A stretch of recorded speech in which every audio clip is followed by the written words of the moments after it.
Buenas, mi nombre es Sandra Chávez, laboro como gastroenteróloga en el Hospital México y en mi ejercicio profesional me he enfocado en la realización de estudios funcionales. Hoy vamos a hablar de manometría esofágica eh, como procedimiento para diagnóstico de los estudios funcionales. Los objetivos de la charla son definición de la manometría esofágica, conocer las indicaciones y las contraindicaciones, la introducción a las diferentes técnicas, a la clasificación Chicago 4.0 y a la introducción de análisis, métricas y reconocimiento de diferentes patrones para llegar hacia el diagnóstico de un trastorno motor esofágico. Los trastornos motores se definen como las anormalidades de la motilidad esofágica causadas por una alteración de los mecanismos de control neurohormonal o muscular del cuerpo esofágico, sus esfínteres.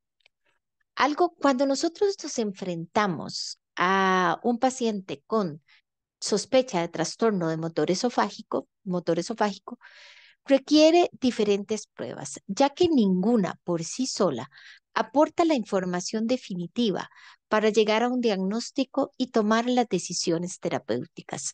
Por ejemplo, aquí observamos un patrón manométrico o un trazo manométrico indeterminado por acalasia, con contractibilidad ausente, pero un IRP no concluyente, por lo que se requiere complementar con esofagograma y con endoflip para definir el diagnóstico adecuado. La manometría esofágica es la técnica de elección en el estudio de la actividad motora esofágica, midiendo los cambios de presión intraluminal y la coordinación de la actividad de los diferentes esfínteres. Esta técnica se pone en práctica desde los años 1950. Esta, esta gráfica en el tiempo lo que nos demuestra es que cada vez que nosotros utilizamos un instrumento o hacemos un procedimiento, son muchas las ideas y las personas que han colaborado para nuestra práctica clínica actual. Es así como la manometría evoluciona de la forma convencional, donde los trazos eran difíciles, se introducía una sonda, se iniciaba el retiro, se veía la disminución de la presión y las ondas en forma lineal de la contracción deglutoria o postdeglutoria, hasta inicio de los perfiles y posteriormente se generan por medio de software especiales imágenes y contornos más fáciles e intuitivos para su diagnóstico y agregando posteriormente la impedanciometría para análisis del tránsito del bolo simultáneamente. La manometría, como decía, es el desarrollo que ha permitido definir completamente un perfil de presión intraluminal mediante la creación de catéteres y softwares que permiten una visualización de representación temporoespacial, que nos da perfiles isobáricos específicos o de presión o como unos mapas o contornos específicos para diferentes patologías. Tenemos para realizar la manometría esofágica dos tipos de equipo, los equipos de estado sólido y líquido. Los estados sólidos tienen catéter que contienen sensores, hasta 36 sensores o más, incorporados a la sonda, que miden directamente los cambios de presión a nivel de la pared del esófago. Los catéteres o sondas de estado sólido tienen sensores más próximos con una distancia de 1 a 2 centímetros. Son unidireccionales y también pueden ser circunferenciales, los que dan patrones más específicos y bonitos, por así decirlo, pero la sonda es más gruesa, más frágil y tiene un costo muy alto, un proceso de desinfección y cuidado complicados. Al ser más gruesa, también es menos confortable para el paciente, pero es el equipo ideal para los estudios ambulatorios. Los equipos de perfusión líquida contienen catéteres o sondas con de 21 a 36 canales, donde los sensores no están incorporados a a la sonda y requieren bombas de perfusión continua de líquido. Y lo que se mide son los cambios de presión hidrostática con respecto al equipo y la pared del esófago. Estos son más blandos, más flexibles, lo que aumenta confortabilidad para el paciente. Y el problema que tenemos es lograr la perfusión continua sin obstrucción, que es mucho más fácil durante la preparación para el equipo. Y que sus sensores son únicamente unidireccionales. Sin embargo, ambos equipos se pueden utilizar para la realización de la manometría de alta resolución, incluso en su última versión, Chicago 4.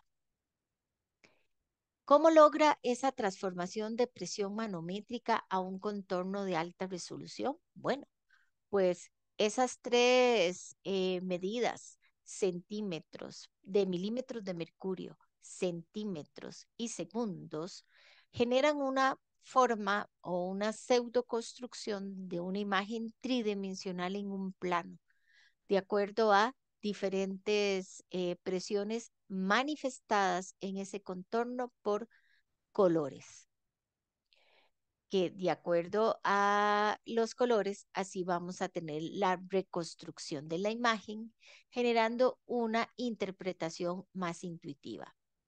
Las ventajas son muchas, pero los inconvenientes son los riesgos de sobrediagnosticar trastornos motores en individuos que en realidad no lo padecen.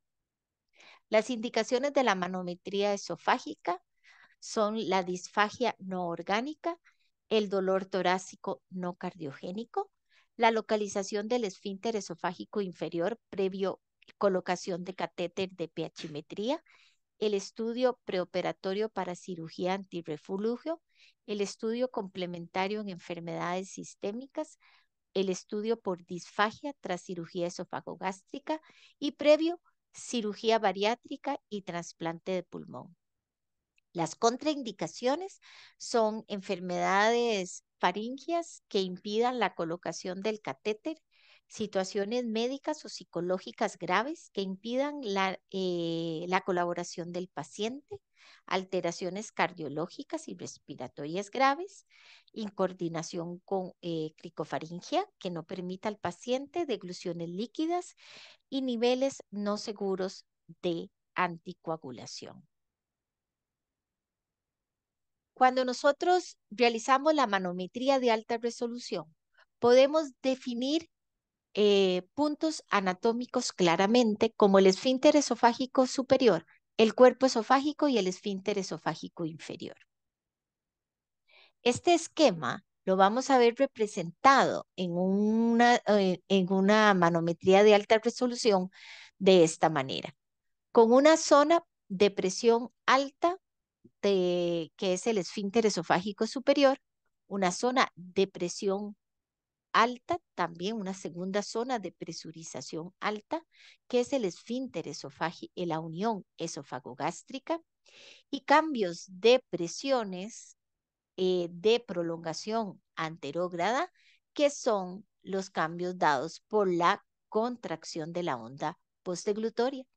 Cuando nosotros hablamos de perfil isobárico, nos estamos refiriendo a esta línea que siempre vamos a encontrar en los trazos de manometría esofágica, donde las presiones más bajas van a ser de colores azules, oscuros, claros o celestes, incrementando la presión y el incremento de presión es equivalente al incremento de color, siendo los colores naranja, rojos o hasta violáceos los que corresponden o equivalen a las presiones mayores.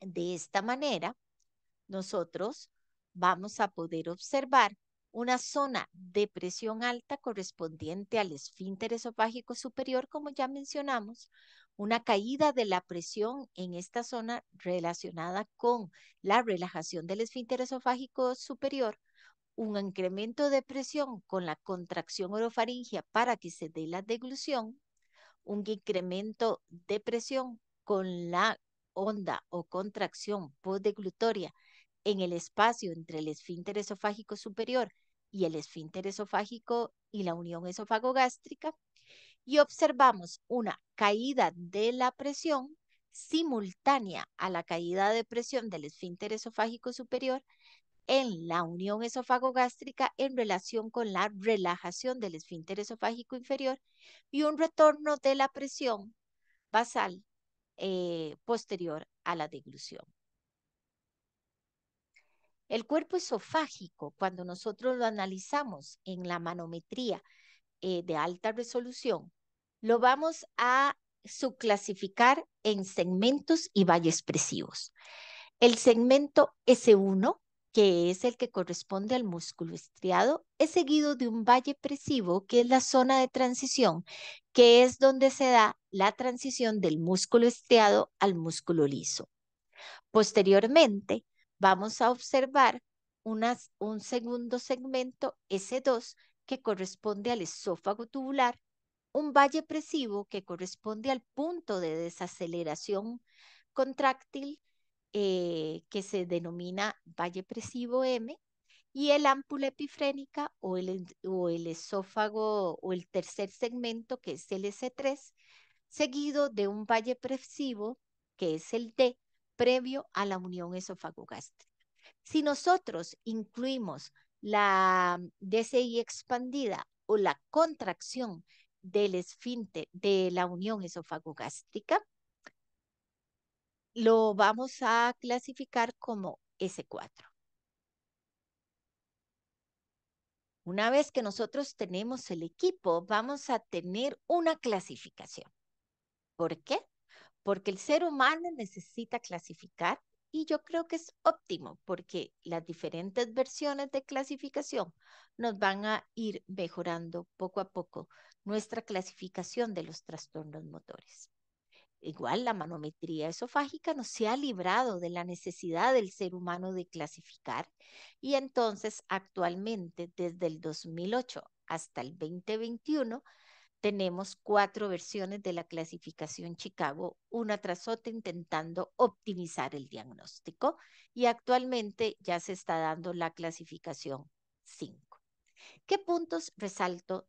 Hay varias cosas diferentes, pero me parece muy importante resaltar que la clasificación 4.0 viene a tratar de solucionar un problema de la versión 3, que es el sobrediagnóstico de la unión esofagogástrica. Otro punto importante es que en la obstrucción de la unión esofagogástrica va a predominar la clínica y es el síntoma de disfagia persistente el que va a determinar si el paciente es sometido a un tratamiento terapéutico o no. El problema que tenemos tanto en la versión 3 y 4 es que estas clasificaciones están realizadas o valoradas solo para un esófago con anatomía normal. Estas clasificaciones no se pueden aplicar en anatomía francamente alterada, como los pacientes con hernia hiatal grande o gigante, o en pacientes que hayan sido sometidos a cirugías previas, como el POIN, la miotomía o la cirugía antirreflujo.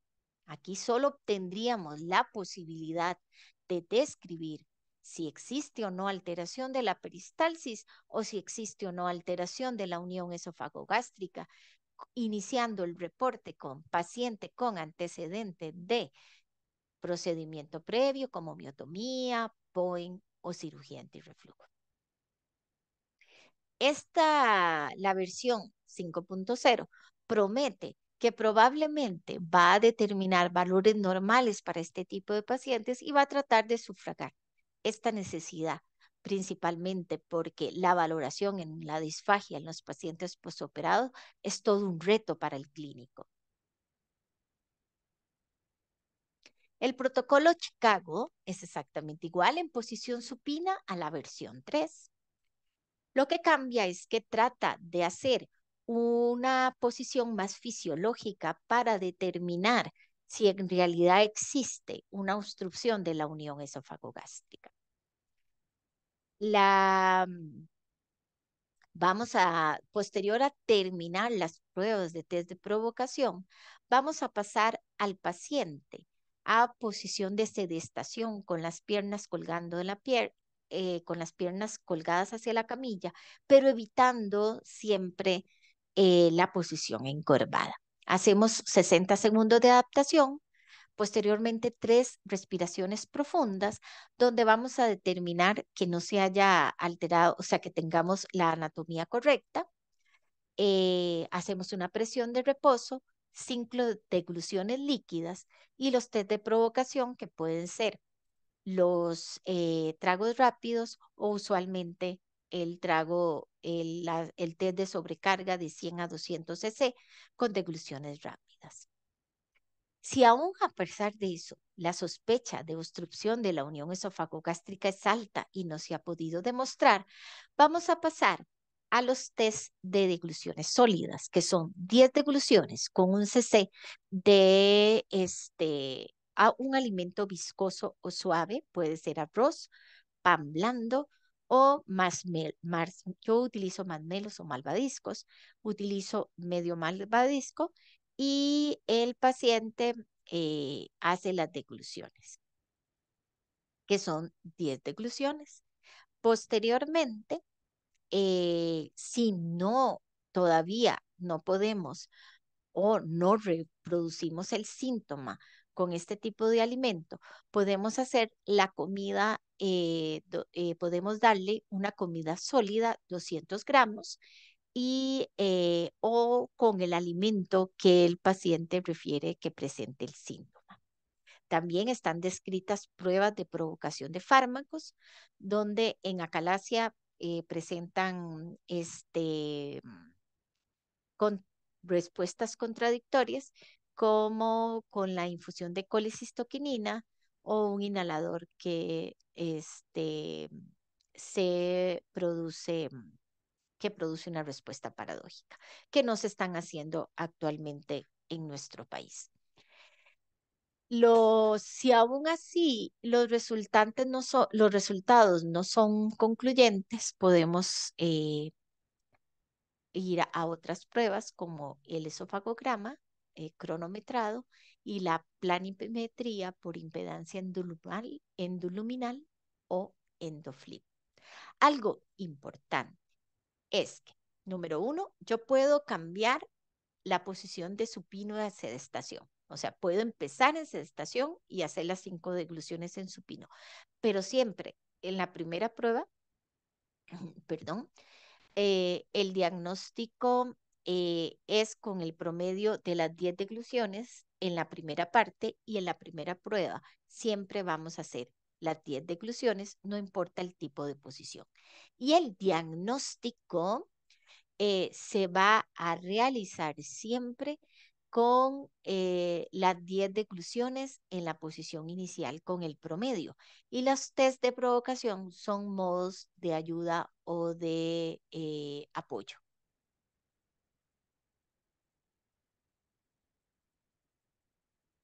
Muy bien, ahora nos vamos a sumergir en el análisis de la manometría. Nosotros, ¿cómo vamos a analizar la manometría? Primero, unión esofagogástrica. Tipo de unión, presión de reposo y RP, que está así en fosforescente o en anaranjado o en rojo, pero el IRP es una medida importante para ir al esquema de los trastornos motores de esófago. La unión esofagogástrica, como ya dijimos, tiene un componente eh, del esfínter esofágico inferior intrínseco y un componente crural diafragmático o de la crura diafragmática, que en posición normal se interponen, o sea, no se separan y mantienen movimientos recíprocos en forma de V en inspiración y expiración, que ayuda a mantener la barrera contra el reflujo esofagogástrico.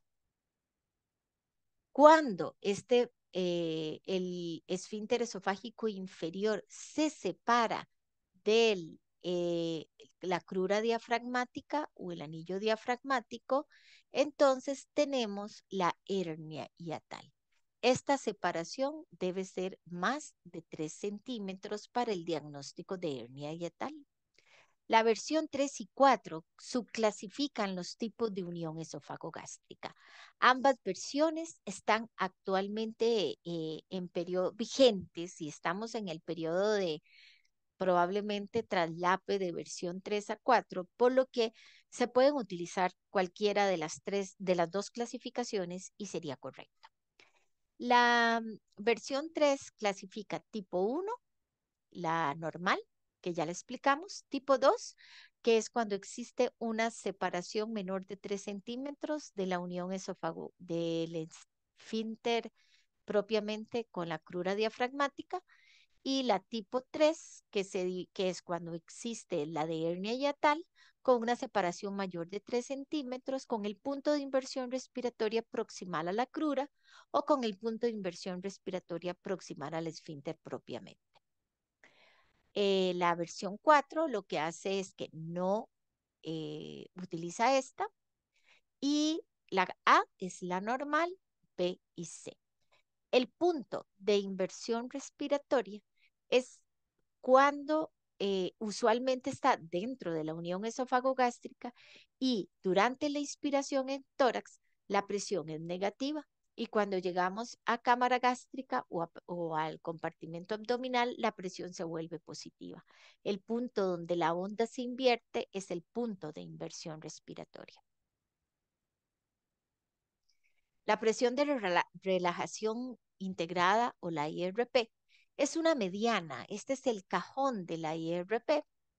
Y entonces es una mediana donde se va a medir la relajación máxima de la presión de relajación máxima de la unión esofagogástrica en 4 segundos, así se llama, IRP4, que pueden ser continuos o separados en el intervalo de 10 segundos posterior a la relajación del esfínter esofágico superior.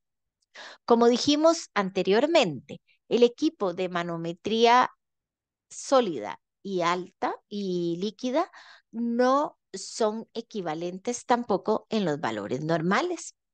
Entonces, debemos utilizar los valores de acuerdo al equipo, en posición y a la posición del paciente. En posición supino, usualmente el IRP es mayor que en la posición de sedestación o vertical. En posición supino, con el equipo de fase sólida, el valor normal es de 15 milímetros y en MMS es de 22 milímetros. Previamente en la versión 3 se decía 19. En sedestación es de 12 milímetros y en MMS es 15 milímetros.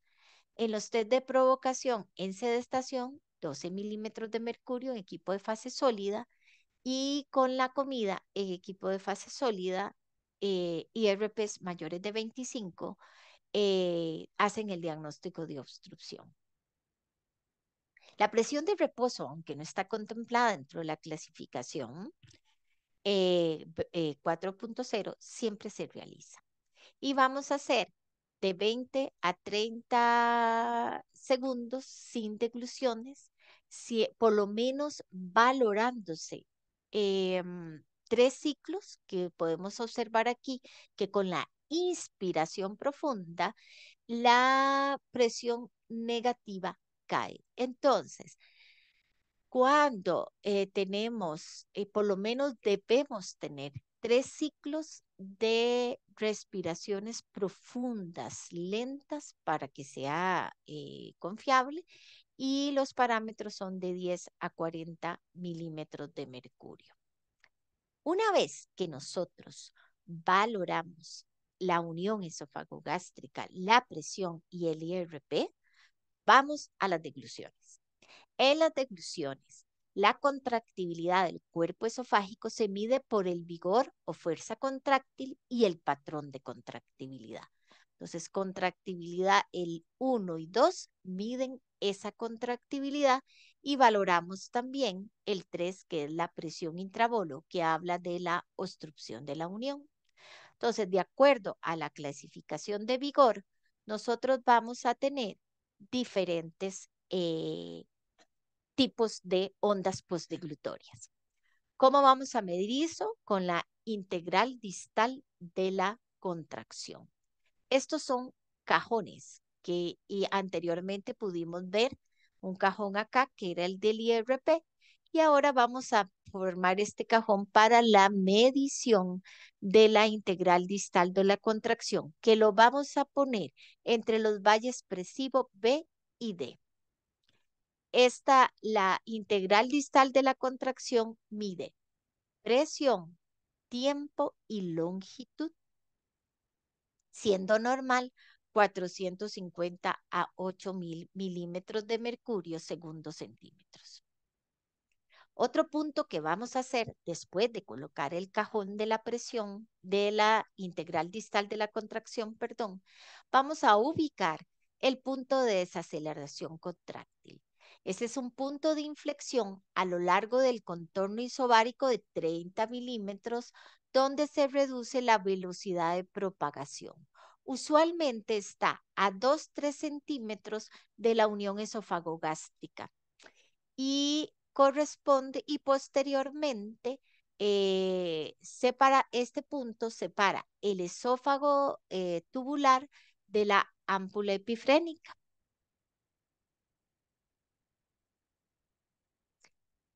Posterior a colocar el punto de desaceleración contráctil, vamos a colocar o vamos a analizar la latencia distal. La latencia es la inhibición de la contracción dada en respuesta a la deglución. Entonces, la latencia es la distancia entre la relajación del esfínter esofágico superior y el punto de desaceleración contráctil. La latencia distal normal es más de 4.5 segundos. De acuerdo a todo lo anterior, vamos a tener varios patrones de eh, eh, peristalsis o de onda postdeglutoria. Vamos a tener la peristalsis interrumpida, donde la DCI es menor de 100 milímetros por segundo por centímetro. Entonces, aquí tenemos la deglución y si nosotros hacemos, perdón, si nosotros hacemos un, eh, un si nosotros medimos la presión de esta onda, mide 57, menor de 100, peristalsis interrumpida. La contracción débil, si hacemos el cajón de la integral distal de la contracción, que iría en esta zona, 374, y entonces es la integral distal de la contracción entre 100 a 454, de 450 milímetros de mercurio según 2 centímetros. La onda hipercontráctil es aquella en la que cuando medimos el cajón de la integral distal nos va a dar presiones mayores a 8000 milímetros de mercurio según 2 centímetros. Y la contracción normal que ya habíamos descrito. Otro fenómeno que podemos observar es el acortamiento esofágico, que es por una incoordinación de las fibras longitudinales y circulares y que se normaliza posterior a la finalización de la deglución y es un fenómeno que se ve muy frecuente en acalasia también. El patrón de contracción, que dijimos que es parte de la medición de la función y fuerza de la contractibilidad del esófago, y de acuerdo a esto, lo que nos va y de acuerdo al patrón de contracción, vamos a tener 4 patrones. El prematuro, que es cuando la latencia distal mide menos de 4,5, que está presente en espasmo esofágico difuso. El patrón fragmentado, que es con ondas mayores de 450 milímetros de mercurio y defectos mayores de 5, hacemos el diagnóstico de patrón fragmentado. Es importante que también en la anterior, la onda prematura, la integral distal de la contracción debe ser mayor de 450, igual que en la peristalsis fragmentado, patrón fragmentado. Y luego el intacto con ausencia de todas esas anteriores. El patrón de presión intravolo es otro factor que vamos a determinar y entonces podemos encontrar presurizaciones patológicas. La primera que vamos a analizar es la presurización panesofágica, que es una presión uniforme mayor de 30 milímetros entre la unión entre el esfínter esofágico superior y la unión esófago-gástrica. Es frecuente en acalasias esofágicas o se presenta en acalasias esofágicas. La presurización esofágica compartimentalizada se extiende desde el frente contráctil hasta la unión esófago-gástrica, o sea que está entre la onda de postdeglutoria y la unión esófago-gástrica. Presiones mayores de 30 milímetros de mercurio. Y luego tenemos la presurización de la unión esófago-gástrica que se puede dar, que sería esta, que se puede dar en hernia diatales con retención alimentaria y es indicación de cirugía porque ya está generando algún trastorno obstructivo y la presión intravolo normal. Continuamos con unas pocas palabras de la manometría esofágica con impedanciometría.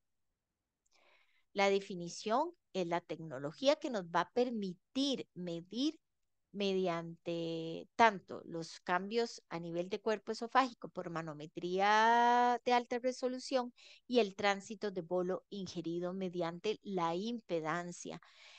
A nivel de esfínter esofágico superior es igual que la fluoroscopía sin las limitaciones inherentes a la radiología y es una técnica que tiene concordancia con la videofluoroscopía también en la valoración del cuerpo esofágico hasta en un 97% de las degluciones. La impedancia es la resistencia de un determinado medio al paso de la corriente eléctrica alterna. Esta propiedad es inversa a la conductividad eléctrica, o sea, que las sustancias o líquidos que tienen poca conductividad tienen mayor impedancia y los tejidos o sustancias con menor impedancia tienen mayor conductividad eléctrica. Su valor se mide en ohmios y depende de las características físico-químicas de la materia y de los tejidos o de la superficie de contacto.